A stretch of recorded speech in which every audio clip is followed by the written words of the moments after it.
Good. All right. Well, greetings, everyone. Hope you are well. Oh my goodness, staying safe, right? Yes, of course. If not, I'm sorry to hear that. But generally, Dunedin Concert Band, we're in Florida. We have not as many cases as were expected, but we were told to, or it's recommended that we take a break for 8 weeks back in March. So we're literally now halfway through that. This is week 5. This is our 5th workshop. Instead of doing rehearsals, we're doing these repertoire workshops. They've been some fun. If you get a chance to look on our Facebook page, Dunedin Concert Band, you'll see the other 4 that we've done so far. And it's a learning process in so many ways with the tech as well as the repertoire itself. But I'm pleased that you're here. And I'm going to say this several times throughout, but this is also one of the last times we're going to do this live on Facebook. Okay. Next week, the next 3 weeks, we're going to try them on YouTube instead of Facebook. All right. So we will include the link. You can still turn up to Facebook if you want to, and we'll send a link there of our YouTube channel. And then those of you who are on Zoom, we will also be doing it on Zoom as well, just like we are now. So I made a little bit of an error last week because when I was remembering what we were doing, Bev told me before we started that we were doing this piece today, Kokopelli's Dance. And in my head, I got it confused with a different piece of music. So I told a story about how this arrangement didn't exist, it was a band in Germany, the Göteborg band. One of their performers did the arrangement and they shipped the parts over to us, all that kind of stuff. That's a different piece of music. That was the Fuga Misterio by Piazzolla. So it's another piece that the Dunedin Concert Band has done. But it's not this one. Kokopelli's Dance is readily available. It's out there. So there was a little faux pas on my part. I also know, and I want to say some thanks to the Association of Concert Bands, who this week shared the fact that we do these workshops with all of its members. It's on their website. It's on their Facebook page. So if you are from a different concert band, welcome. Hope you enjoy this. And maybe a little bit of a break from your normal routine or what's become a routine right now. If you're not aware, my name is Stephen P. Brown. I am the conductor of the Dunedin Concert Band and also the general director of our parent organization, the Dunedin Music Society. So thanks for joining us. Thanks again to Sarah at the Association of Concert Bands for sharing these workshops. I'm looking forward to this one particularly and the next 3 as well. So it's going to be good. It's going to be fun. It's going to be exciting. All right. If you do actually like today, if you get anything out of this whatsoever, please feel free to go over to DunedinMusicSociety.org. Click that donate button. It's the best way to let us know that you actually appreciate this. Of course, at the same time, on Friday night, when the DCB would have had its spring concert, which has obviously been cancelled, we are having a live online telethon. So perhaps you want to save your donations till then and make sure they're big ones too, because that's going to be a massive, massive event. So excited. We had a practice run yesterday with some volunteers. We've got a rehearsal tomorrow for that telethon. Really looking forward to that online event. It's going to be something different that we've not done before. All righty, now let's get into the music. Today we are talking about Kokopelli's Dance. That's the piece of music that I want to explore today. It's a piece that the DCB has played a couple of years ago, and it's actually now in the program for 2021. So our 2021 season, this is actually going to be one of the first pieces in that season. So I'm looking forward to that. It's a really great, fun little piece. Nathan Tanouye wrote it. I think I said that right. I heard one of his colleagues in Las Vegas say his name, and I remember it was Tanouye or Tanouye.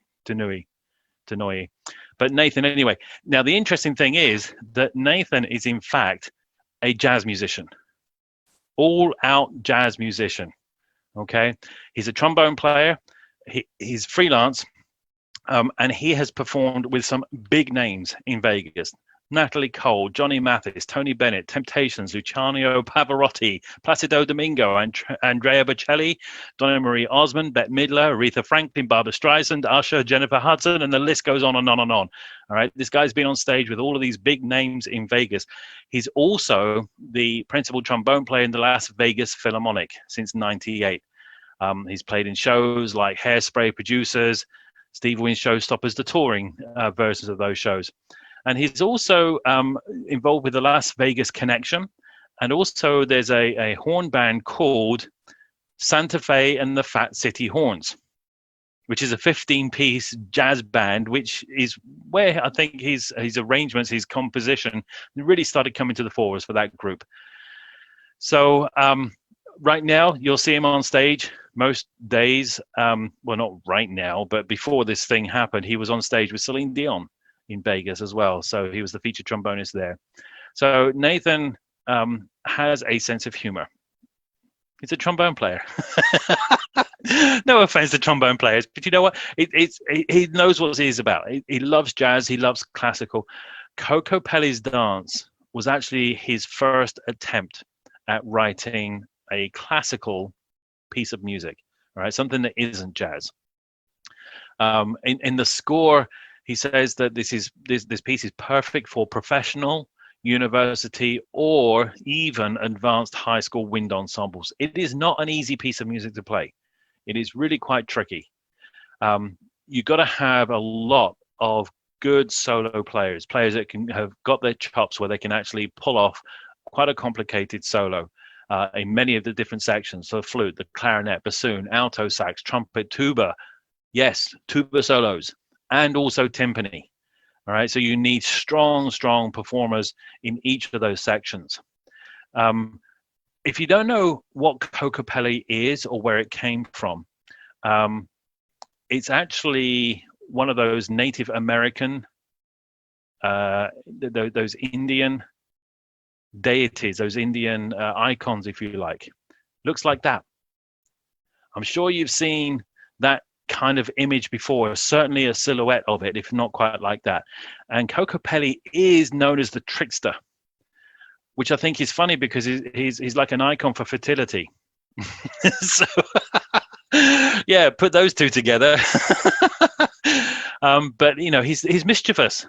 He is actually an icon, a being, a god, whatever you want to call it, from Native America, that is a trickster, that has, as I say, the god of fertility. So it's very interesting that the music Nathan writes really does reflect that quite well indeed. Let's have a look here. What else have we got? So the piece itself, it's like, one of the reasons that really attracted me to it, and I first heard this on Classic Pinellas Radio when it was had a lot of concert band, a program for concert band music. But it was a fabulous thing because it started off with a solo flute playing, and then it just built up and up and up, and the theme started getting thrown around. And it's basically a fugue. Now, Bach, J.S. Bach, was the father of the fugue. He kind of showed us the rules and regulations of what a fugue is. And so we've got this jazz composer writing a piece of classical music for the first time in the style of Baroque music. I think it's fascinating. So you'll hear the melody, that main theme that flute starts with, appear many times and in many different sections, and also at different pitches and at different times. Now, the style of this piece of music, it is very happy. It is quite joyful.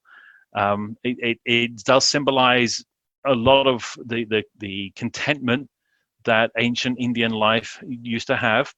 And as this piece progresses, the actual atmosphere does change a little bit as well. It's just like when there is a regular dance, any type of dance going on. If you've ever been to a ballroom dance, particularly, when people start joining the floor, you see this at weddings a lot. It starts off with one couple and then another couple come in and all that kind of stuff. As the dance grows, as more people join in, then the mood, the atmosphere does change. There's a big shift in the energy. Same thing happens here as the melody is passed around, as it builds up and up and up. The atmosphere changes. You can feel the mood changing. And then there's one moment where it actually takes a break. We actually need a couple of the dancers in this piece of music to just take a breather, and we listen to a conversation between two of the players, very unexpected, that just is very fascinating. It's like everyone's listening, everyone's watching. What's going on? What are they talking about? And then, of course, we finish the dance at the end as well. So it's just very light-hearted. It's very spirited, and it's as one person said, it's a delightful illustration of an old Indian legend. So that's what we're about today. That's the piece of music. If you have any questions about it, make sure you put those in the chat box or in the comments on Facebook, and we will address those towards the end. We're going to listen to a performance today by the Portland Wind Symphony, conducted by Chris Chapman. And let's basically now see what happens with that.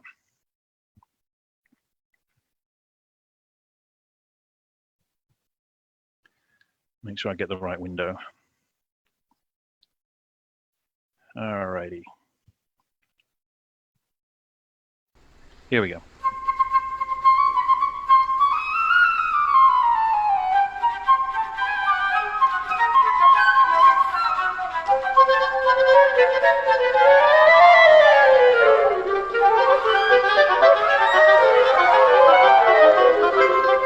Yeah.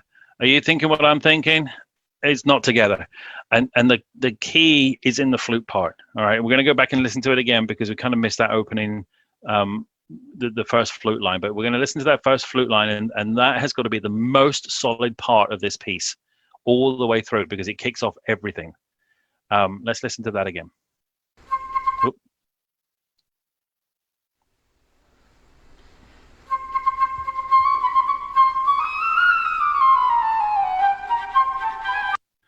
All right, so you heard that run. The beginning was fine, the rhythm was fine, and then the scale was not very smooth and very, very accurate. One of the reasons is that there is panic, stage fright, all that kind of stuff sets in. It's very easy to overcome that element. All you need to do is just remember, number one, it's a scale, and number two is straight 16th notes. Get those fingers working. The harder those fingers work, all right, the more solid you are on those pads, then the easier it actually becomes. If you try and play quickly, if you panic, if you're not ready for it, then this is basically what happens. But just keep it very simple, and then we can get through that, and then that sets it up for everybody else. Once that opening has happened securely, everyone else can follow suit. Let's listen to see if everyone is listening to what's going on. This is a fugue entry. We've got 3 or 4 entries coming in with the melody. Let's see if they compete, if they try and keep playing like they've got the melody, or if they back off, let the new melody take over. Let's see what happens.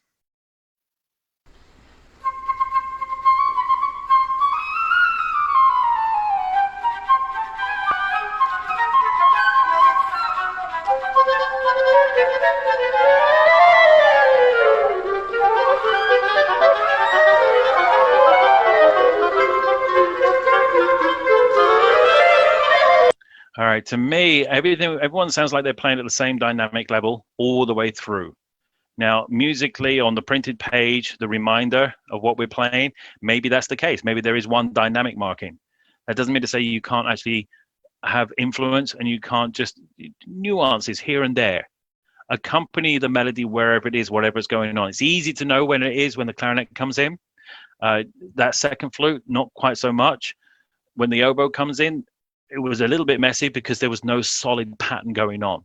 Everyone was, I think, was kind of playing their thing, not really playing as an ensemble, as a group. Even though you're spread out, think of this like chamber music. Think of this as though there were literally only 4 of you and no conductor. Shouldn't need a conductor on this. Once you're off, you're off. And these first few entries should be able to happen just on their own.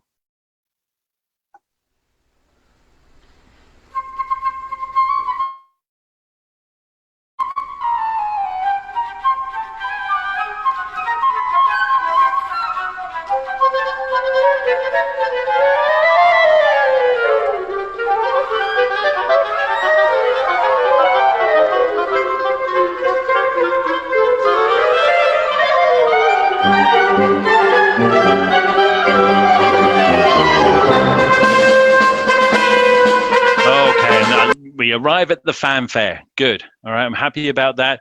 We can lean a lot more into that fanfare. There is a crescendo in the score that leans down into that fanfare. When those basses come in, it's a nice relief from all the twiddly bits going up on top. And it leads us into that crescendo, into the trumpet fanfare. We can make a lot more of that.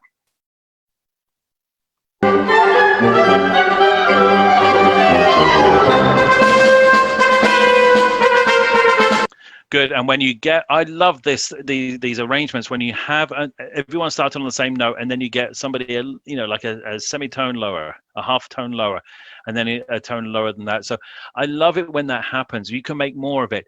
The guy on top, the girl on top, whoever it is playing on top, get out the way. You're not important. All right. We've established that's the tonal center, and then that harmony underneath, scrunch it up. Just nail it when you go down that half tone, that half step. With the person who stays on top, just find that medium part where it's just scrunchy. If you're a little bit sharp or flat on either one, then we're going to lose the effect of it.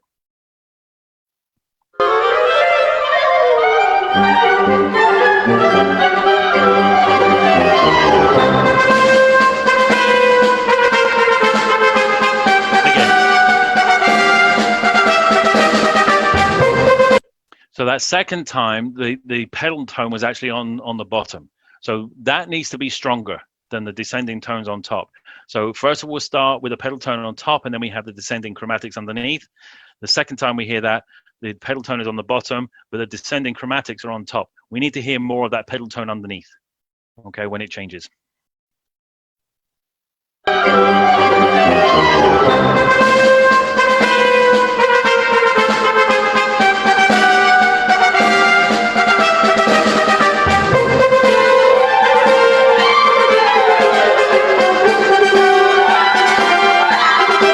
And these shrills going on in the high woodwinds. Okay, this character, Kokopelli, he is mischievous. He is, can't be too straight on this one. Don't play those little trills going up too seriously. All right, make something of them, just like that, like you're popping in and just making a little surprise somewhere.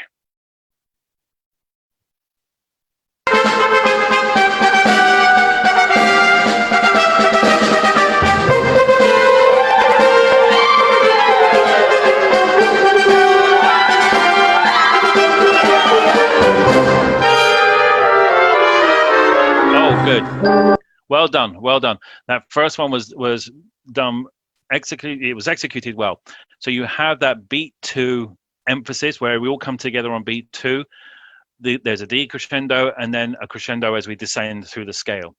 Can it be done more? Absolutely. Always overemphasize those dynamics. Always. Particularly when you have hairpins, whichever way round they are.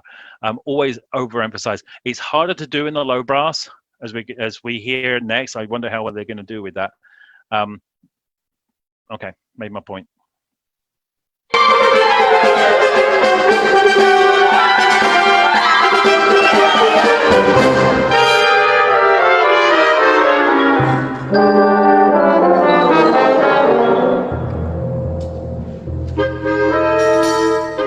Oh, way too loud. Oh my goodness. So the whole thing just calms down and quiets down. What's going on? This guy, is the trickster. This is the mischievous thing. What's going on? It's gone down. You get a little cadences, boom, boom, and the timps there and the basses. Ooh, what's going on now? And then the clarinets came in with blah, blah, blah, blah. Let's back off. Force us to listen to what's going on.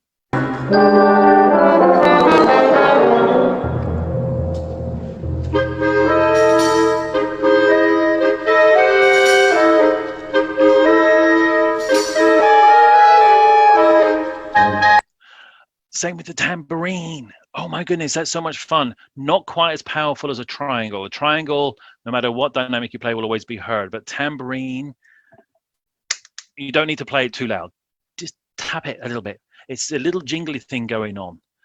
It's really quite exciting.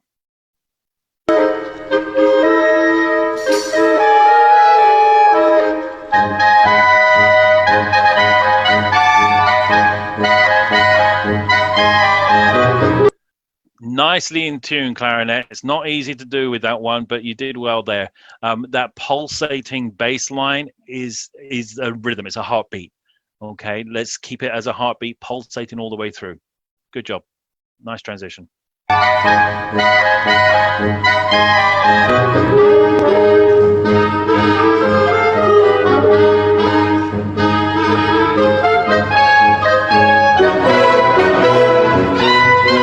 All right, and then we have that big brass section coming in with the repeat of the melody there, that little clause, that little statement. Same thing, we can make more of it. Dun dun dun dun dun, wah bum bum bum. You can make a lot more of that. All right, it needs to be that big contrast.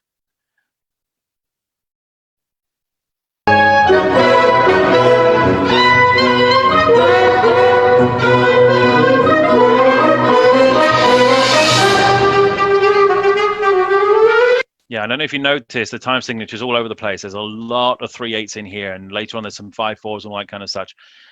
They cope with it well.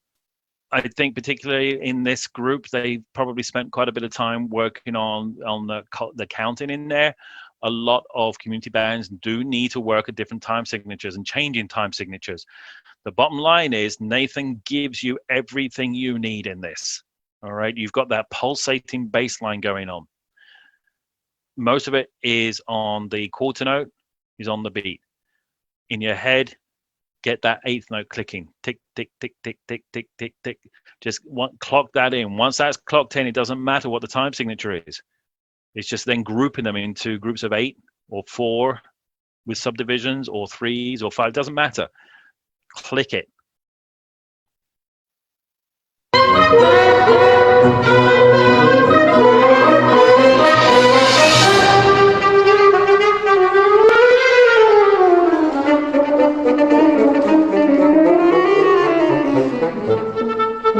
Okay, and we because we've clocked into a tempo now, this pattern, the main melody is happening accurately. We're all playing it relatively the same. Again, just get those fingers working a little bit harder on those scales down, and perhaps we can just bring it back a little bit, make it a little bit more mysterious and mischievous. That bassoon line, oh my goodness, that is the, how do you explain that? You've got to laugh. You cannot take that seriously. That descending bassoon line, if you're just playing a scale down, oh, fired. You know, this is the character of the character that we're representing. Love that bassoon line. Make more of it.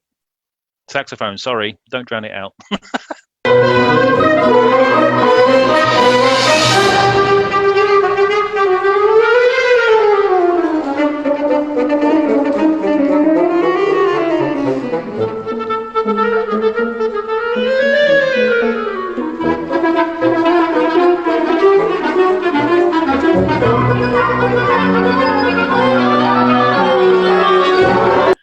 Okay, so we've got the whole notes, half notes, just holding back a little bit. They're creating atmosphere, which is good. You can tell there's a crescendo going on. We're not strictly in time with all the parts there. I noticed the xylophone was a little bit off, as well as a couple of the others as well. But, you know, we've got the few going on. We've got something else going on with those half notes, and we've got different instruments coming in at the same time. Keep that eighth note clocking away.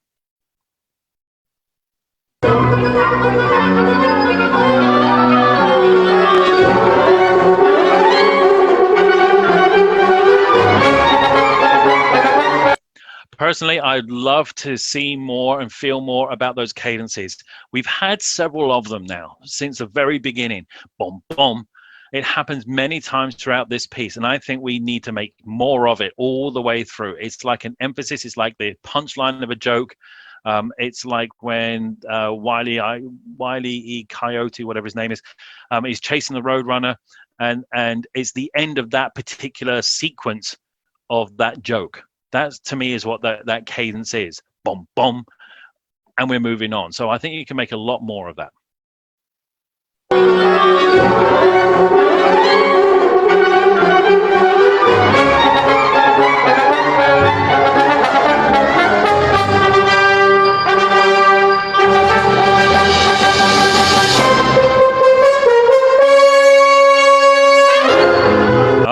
Okay, well done. Not easy to keep in tune, particularly that dynamic. So well done, guys. I'm glad you did that until that last note. And then it kind of went haywire. Did the right thing. Let the players play. Let them do that. You expect the phrase to finish on a downbeat, and it doesn't. We've got that horn entry coming in. I couldn't tell if the saxophones. I can't remember if the saxophones are in there or not. But let them play that part. Listen to it. Listen to what's going on, so you know where.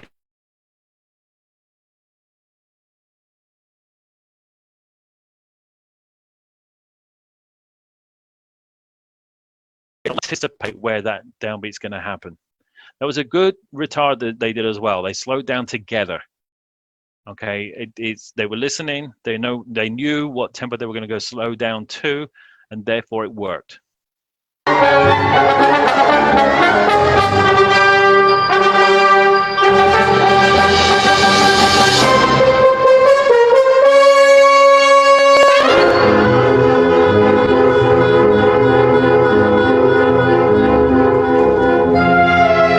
Okay, so what's going on here? Nobody knows, and that's the point. All right, trying to get your rhythm so clearly out there. Oh, look, they've got hemiolas here. They've got patterns of 3. You've got patterns of 2. They've got patterns of 4 and 5. Nobody cares. It's a melee of noise. That's why it's in there. Don't try and make it too obvious. All right, it's just something. It's not. Where's the beat? What's the pulse? What's going on? It's not supposed to be there right now. And then we end up with this completely different character, and I hope we get kind of dark and, ooh, what's going on here?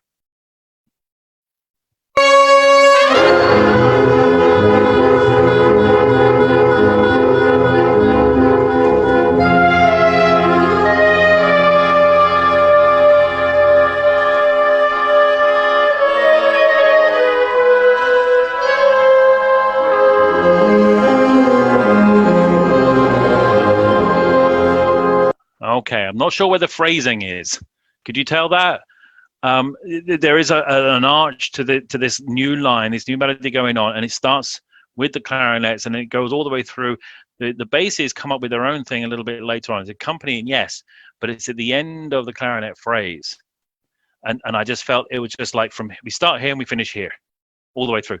And I'd like to hear more of an arc, more of an arch. I don't want to go back too far.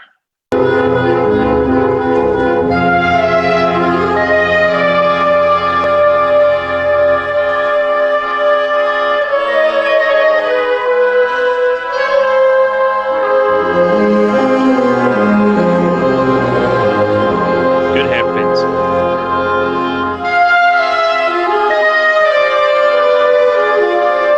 Okay, saxophones. I very rarely ask for alto saxophones to play up. All right, but right there, you've got those scrunchy dissonances going on, those chromatics. All right, let us enjoy those. We're kind of fed up already of hearing the clarinets hold that long note forever. All right, so just make sure we can enjoy that a little more. Oboes, you're doing fine. Bum, bum, bum, with that accompanying rhythmic pattern, the irregular heartbeat, if you want.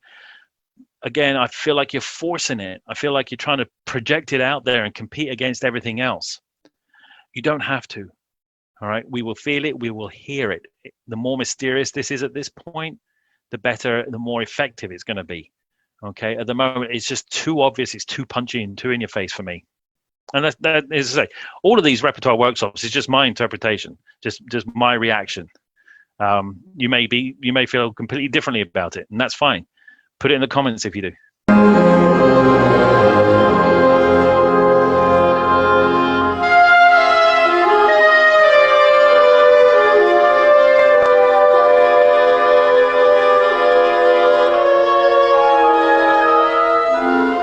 Okay, so bassoon, I want to hear more. You have a really high French bassoon thing going on there, like the opening of Rite of Spring or something. Don't be frightened to let that out. And then when we finish this phrase, we do all have different timings. So play what you've got written in front of you, but play it together. Keep it together. Don't just guess. I do come across a lot of players who just guess at the rhythms, guess at the time and all that kind of such. It's not worth it, folks. It's worth actually putting the time and energy in to figure out where to place the notes, both mathematically in the bar, but also audibly with the music going on around you.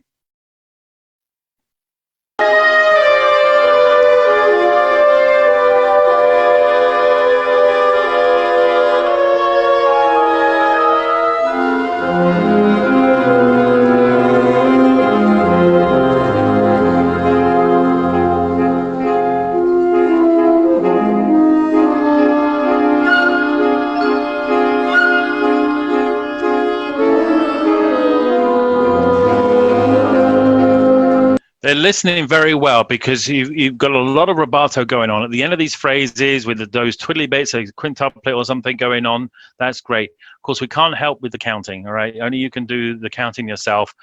We heard some wrong entries going on in here, but that's up to you. You're the performer. You're the one making the noise. No one can count for you. But I love the fact that they're listening to each other for those rubato sections at the end of the phrase of knowing when to land on the downbeat. That was good.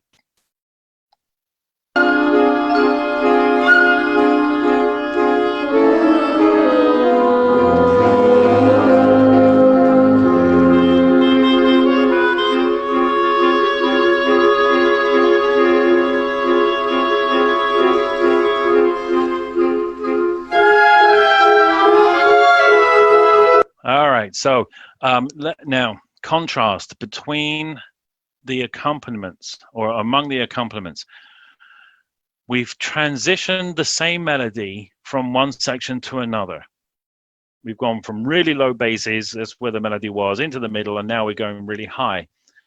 We've had the clarinets. First of all, it was the oboes in the previous section, but now we've got the clarinets doing that pulsing rhythm thing going on there, and now it's the horns. There doesn't seem to be any consistency between the two. I'm not sure if people realize that's what's going on in the music. But the clarinets have the phrase and then they finish, rest, drop the instrument, fine. And then the instruments, the horns have been resting all along. Now they've got this interesting or not interesting rhythmic pattern going on. So it's their turn. And it doesn't seem like they've actually realized that the horns take over from the clarinets. So matching the sound quality, all that kind of stuff, clarinets need to know that the horns are coming up. If you start thinking horns, as you're playing, as you're coming to the end of the phrase, you can hand it off to them. Horns, listen to the clarinets. And then when you can come in with your entry, it'll be a smooth transition.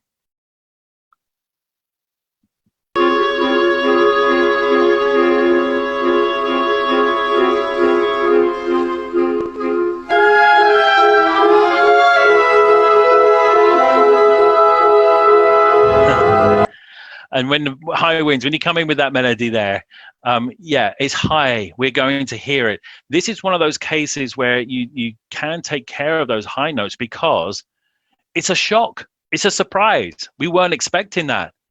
So you can start with quite, not in your face, but quite a bright sound.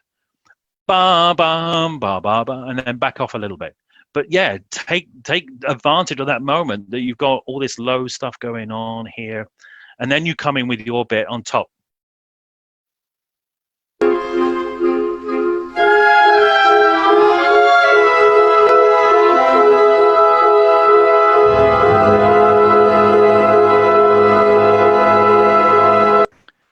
Could you hear the bassoon? That's the only interesting thing going on there. Couldn't hear it. Give them a chance, folks.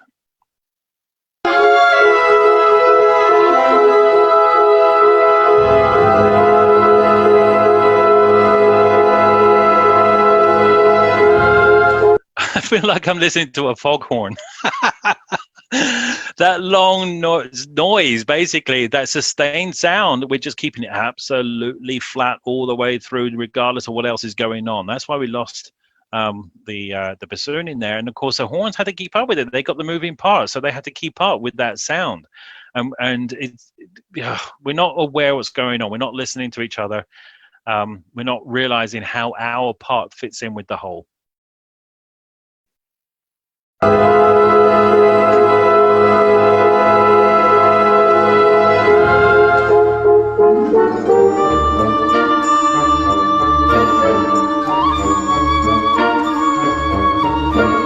Oh my goodness, good job, dude. So you got your cor anglais and piccolo, obviously not in unison, but playing the same melody here, and it's so well in tune. Well done, very nice. Lovely change of character. For my liking, can be a little bit more cheeky. Okay, it's too smooth, it's too normal. All right, now again, let's go back to the Roadrunner analogy. Wile E. Coyote has tried two things already. Now we're going to try a third attempt to catch the Roadrunner. That's what this is. So completely different character, completely different mood. Again, mischievous. Okay, I know everyone in this band has been mischievous at some point. So call on that, use that. All right, this is what's going on here. This is the character that you're representing.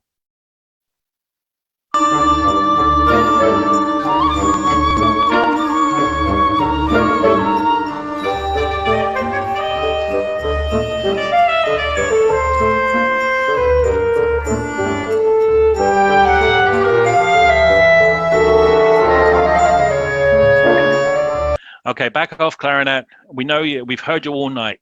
Okay, let the bass clarinet have that moment. We heard the piccolo and cor anglais, very contrasting sounds. We're going to hear both. When you've got two of the same kind of instrument, the clarinet and bass clarinet, it's going to be very difficult to hear. Particularly the bass clarinets are lost in the middle, further back. So first clarinet, let's back off a little bit and let the bass clarinet shine through that.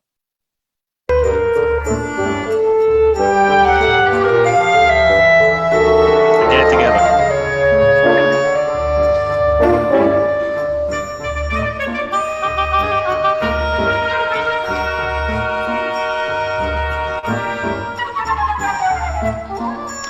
I think we can have more phrasing. Okay, we're counting measures, we're counting beats, we're playing as long as we're supposed to be playing, and then that's it. Then we're done, then it goes somewhere else. And I'm missing again that arch, that phrasing, that conversation that's going on. Okay.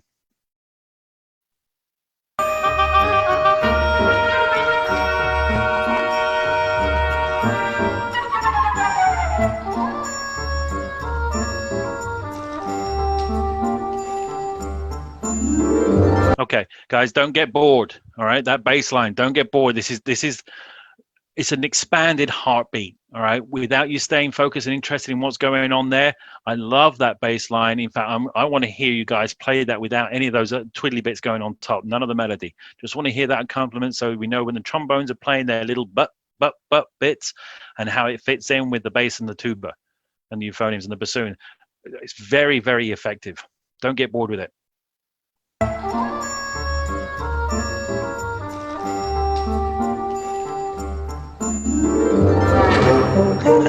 Cute.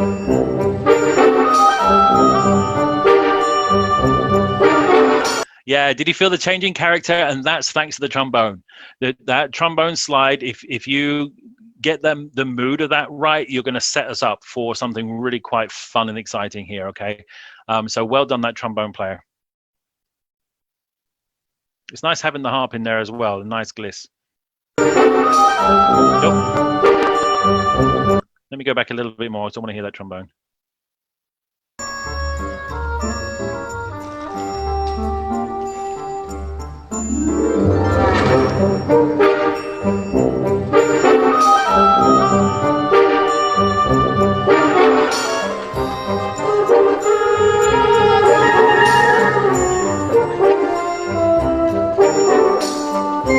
Okay, so now we've come to a point where that we've experienced a few times in these workshops. We're kind of competing against each other. We all want to be heard. Happening in the percussion, it's happening in the high winds, and it's happening in the middle as well. That tambourine does not, yes, it's good to have it up high so that we can make sure that we hear it, but you don't need to whack it. All right, triangle, yes, again, you're holding it up high, which is terrific. Don't need to smack it. All right, just tingly sound, very delicate stuff going on, and then all these melodies and stuff that are thing. Everyone seems to be just bland. We've reached the bland point after that great intro from the trombone and a great start to this section. We've gone very vanilla.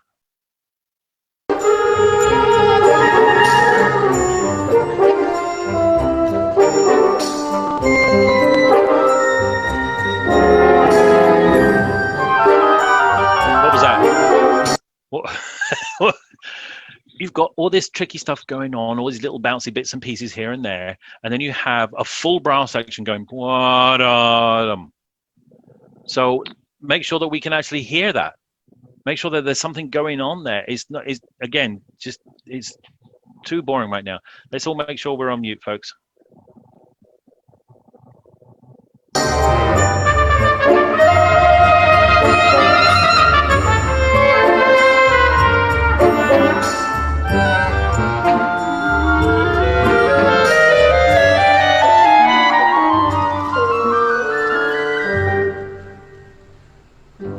Nice transition. So that was a terrific run up. The balance between the clarinets into the flutes and the oboe in the middle there as well was terrific. That scale going up blended very nicely indeed. And again, we can make something of this. This is the end of Wile E. Coyote's attempt in this particular trick to catch the Roadrunner.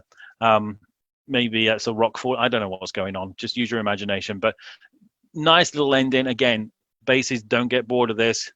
Good job, folks.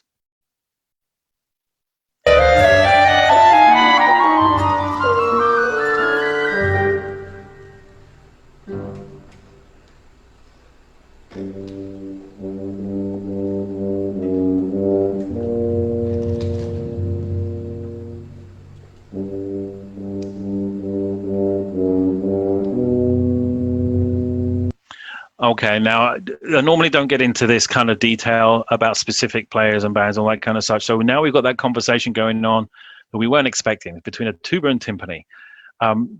Know your parts, know what's going on, know the conversation, know what you're saying to each other. You don't need this guy up front to indicate to you when to come in. Okay, you should be able to already know what's going on. The most helpful thing the conductor can do at this point is keep everybody else in the same place, keeping up with you.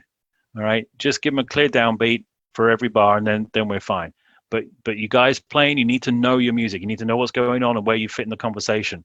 Don't need to rely on this chat. Sorry, Chris.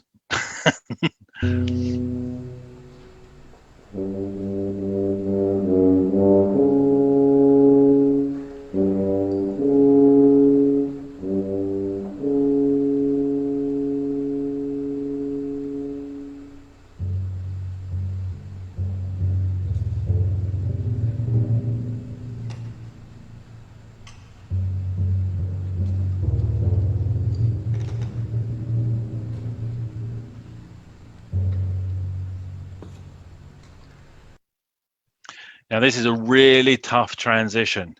You know some things coming. You know it, all right? You know this isn't the end of the piece. It's going to be very hard to get ready to play without it being totally obvious and distracting from what's going on there. So that nice little conversation going on between the tuba and the timps, keep it in tune all the way through, doing some great emotions, some storytelling going on there. And you know something's coming up and you've got those pulses and another pulse.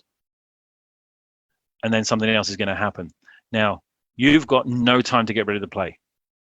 If you're waiting for that to finish, you're late. All right? It's not going to happen. You need to be ready to play before those silences occur. Don't forget, music is what occurs around the silences. All right? Silence is part of music. Don't disturb it by getting ready to play. You should already be ready to play.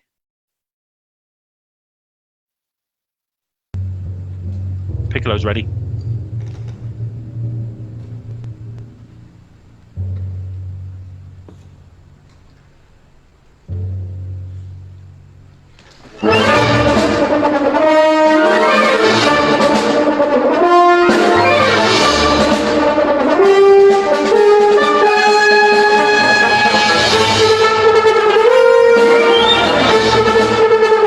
All right, we've reached this. This is the John Williams section. All right, you've got your horns going on with lots of melody, and then you've got all these trills and runs and whatever else going on the high winds. All right, just like John Williams movie scores. So again, let everyone have their part, let everyone have their moment going on, and remember what's melody and what isn't, what's the interesting part and what isn't. I've completely lost the bass line. I don't know where the foundation in this part is.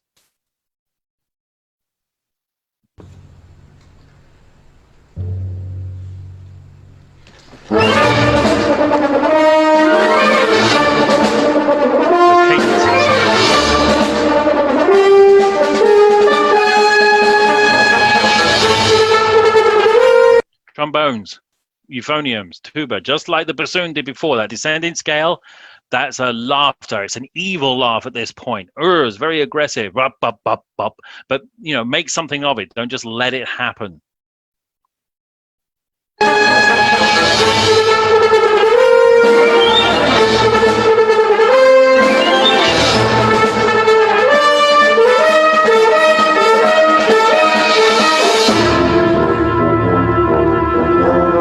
Okay. Again, clearly we got something coming on along here. Tuba, you're a little too loud. All right, back off. Everyone else drops down so that we can partly hear you, but you can back off too. Keep the mysteriousness going. Be the mischievous one here. Be the trickster. You're leading us into something. What is it? We want to know what it is.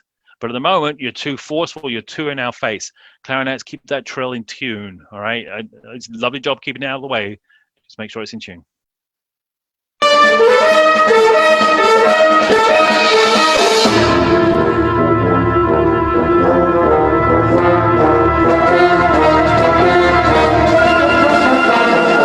Okay. So, and that whole crescendo, actually, I'm going to say it was not thanks to the trombones.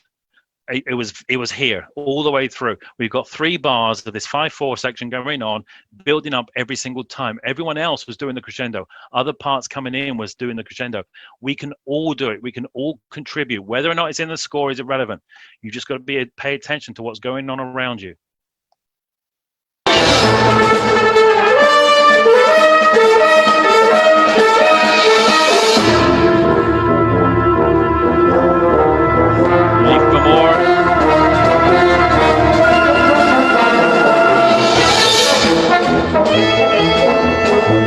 Okay, and we get to the fun part. But have we arrived? I don't know. I'm not feeling it. That 3-bar crescendo didn't go anywhere. We just ended up with this nice little melody part. You need to land absolutely like a Beethoven accent. A Beethoven accent is like a brick landing on the ground from a tall height. Okay, do that crescendo, build it up 5/4, 5/4 all the way through, and then whum, bum, bum, bum, bum, and then you can do the fun part. All right, but you got to land on the climax of that crescendo.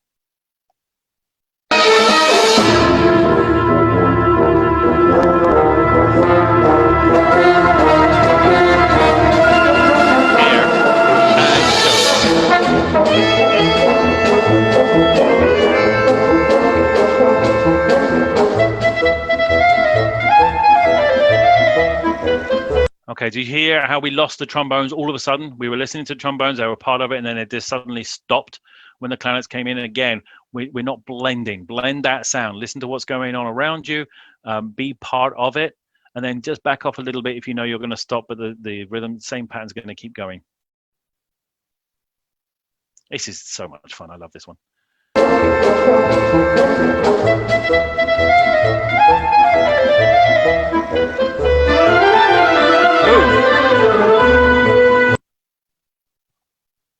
Tell me in the comments what was wrong with that, or why Stephen P. Brown didn't like that. If you can figure out what was going on there,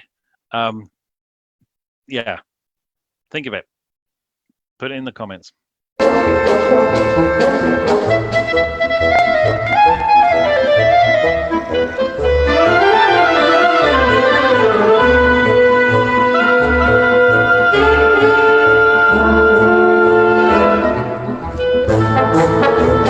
Okay, so we missed that entry. When you have that same pattern going around the 3 sections, the oboe, the saxophone, somebody else had it as well. Wham, wham, back off. Don't keep it there. All right, let somebody else just take over. We've heard it, we get it.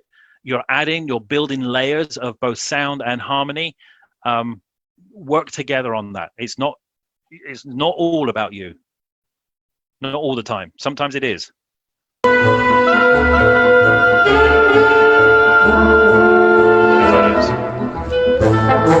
Yes, good.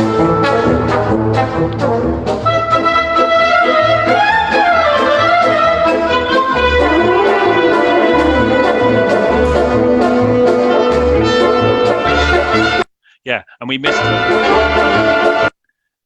that first one. It happens 3 times, both times. The second group of blam blam, we missed the first one because everyone else is still taking over. Trombones, same thing. Blending was a little bit better. A nice decrescendo in there, which worked really well. Let me back up a little bit.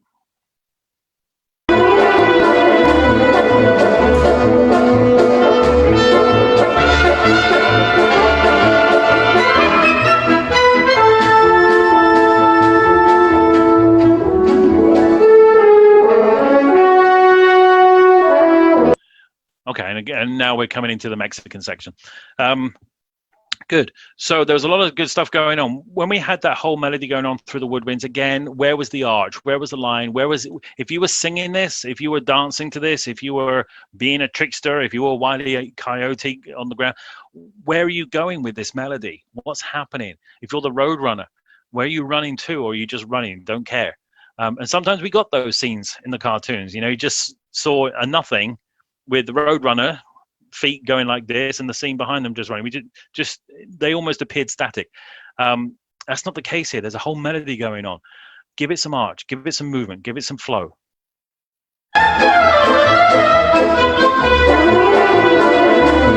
It is cheeky, I'll give them that.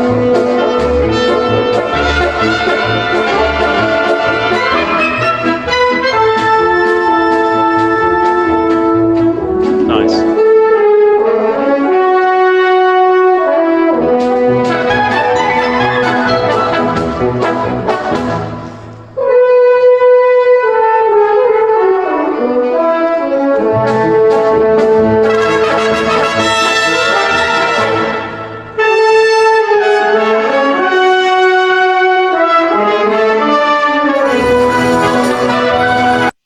Okay, you guys are doing a really good job keeping this together most of the time, most of the way through. It just sounds like because the pauses appear in different places, we get confused.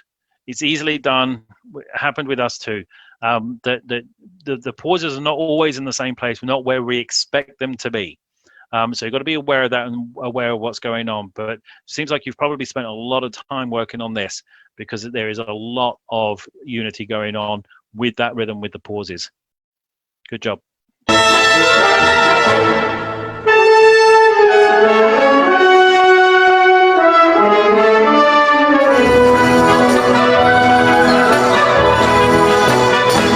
Okay, you got some great crescendos going on in the middle of that. Very, very typical of Central American music.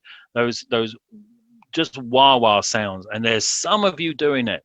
Some of you are actually doing a great job there, but I think everyone else needs to contribute to that as well. Make it more effective. You can always exaggerate dynamics a lot more.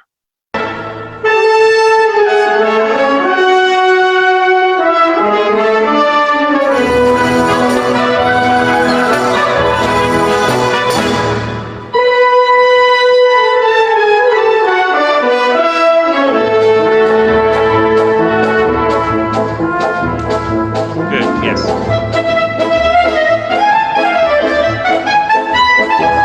Yeah, I know we're loud. I know we've got a lot going on, but you can pull that back a little bit. You can make that a little more mysterious. Contrast to what's going on around it. Okay, ooh, what is going on? And then obviously we've got something big right here.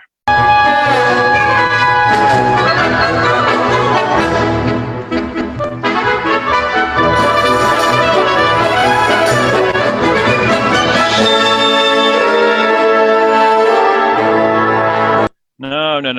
Oh, I mean, we've obviously reached an ending here. We've reached some sort of conclusion of some kind. Maybe the rock has fallen down and this is now hanging right above Wile E. Coyote's head or something.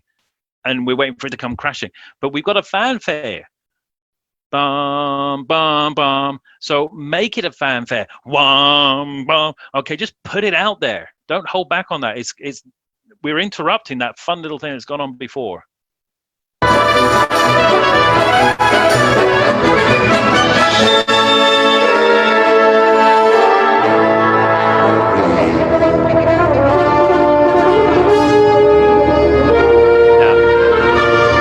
Balance. All right, balance. You passing this little fanfare phrase around all the different sections. Some are loud, some are quiet. We don't know where it is, what's going on. Make the whole thing blend into one big crescendo as we reach the end.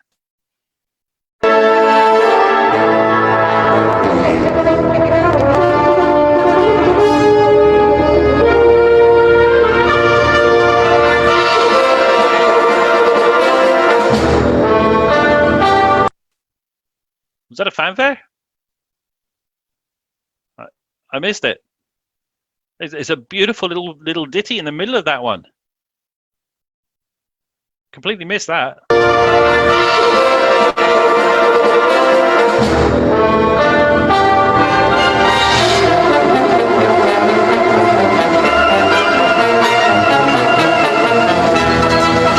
Again, okay, this is like the end of Superman.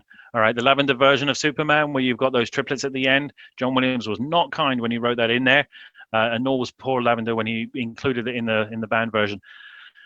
If you take too much time, it's going to drag. We're going to lose the phrase, and we're not going to have any direction. We don't know where we're going to land. All right, it's just note for note for note. It's plodding along. Give it direction. Give it focus. Yes, I know you've got a lot going on. I know this is a tricky piece. All right, but it's his music. It's worth taking care of. Otherwise, what are you communicating? What is it that you're sharing? Okay, so get beyond the dots in front of you. Start looking for the phrases and make sure you're heading somewhere.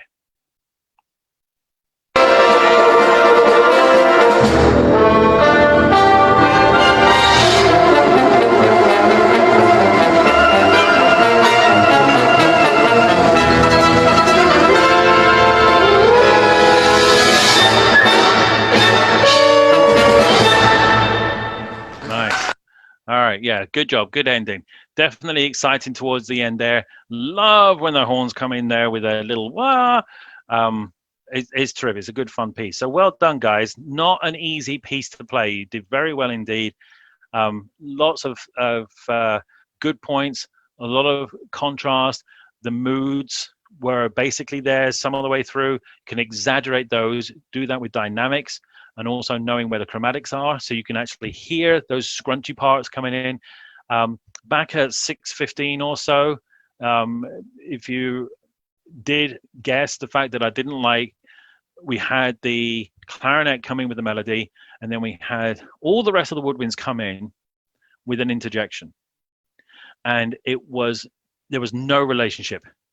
There was absolutely nothing going on between the two. All the woodwinds were just no direction. It was way too loud. It wasn't part of the conversation. It's almost like somebody came in, burst into the room, just said something completely unrelated, and then left again. Okay. Again, be aware of what's going on. Be aware of your contribution. When you go from a soloist to a full couple of sections, you know it's going to be quite a barrage of sound. Let me just jump back there so you know what I'm talking about.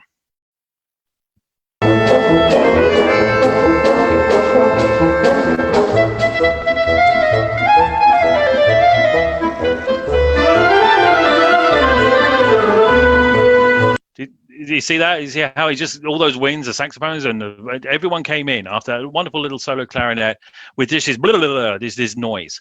All right, just didn't fit whatsoever. Help the guy. All right, he introduced something to you. Respond to it. Don't push it in our face unless that's what you want. All right, I've done enough talking. Oh my goodness, I want to hear this all the way through, nonstop. I'm going to try and be quiet. And if you have questions, if you have comments, we'll talk about those at the end as well. All right, so Kokopelli's Dance, wonderful piece of music. You did a good job. Let's hear it all the way through.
Awesome.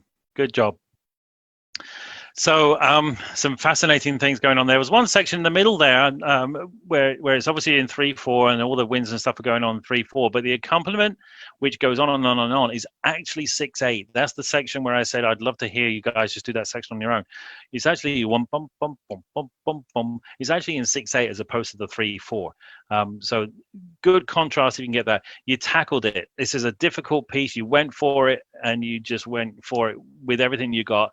And it came out on top. Well done. Very good job indeed. I look forward to doing this with the Dunedin Concert Band again really, really soon. If you do want one of your performances to go through a workshop like this where we explore the piece of music, a little bit about the composer, and then look at a piece of music that you've recorded with your band, then get in touch with us. Go to DunedinMusicSociety.org, contact, and then let us know, and we can do this in the future as well, hopefully. All right. Please do stay safe. I hope to see you online on YouTube on Friday night for the Dunedin Music Society telethon, to replace a lot of the income from the festival, from the Dunedin Concert Band, the Pinellas Community Players. There's something else as well. Oh, the Founders Day thing that we were going to have. All of this income we've lost. So the telethon is to help replace that, and perhaps even take us beyond, take us to the next step of where we want to go in our strategy plan. That would be awesome if you can help that out on Friday night. All right. Let's have a look at some of the questions.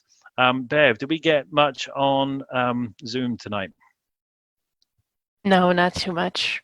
Okay, just some. I see some comments there, some back and forth. And what about Facebook? Anyone on Facebook tonight? Few people on Facebook, people liking the piece. Okay, well, it's a fabulous piece. Of course you like it. It's terrific. It's one of the most wonderful pieces out there. I was so thrilled when we came across this one. We weren't talking about it before, Bev, but what are we doing next week? What's the repertoire we're exploring next week? Next week, it's going to be symphonic dances. Oh my goodness, the Rachmaninoff. Yep. Oh, this is, okay. Seriously, sorry, I just overreacted there. I have loved this piece of music since I was a teenager. When I first played percussion in an orchestra donkeys years ago, it's probably one of my top 5 pieces of music ever. All right, so next week, Rachmaninoff, Symphonic Dances arranged for wind band. Can't wait. Look forward to seeing you then. You take care of yourself, guys. All right, bye.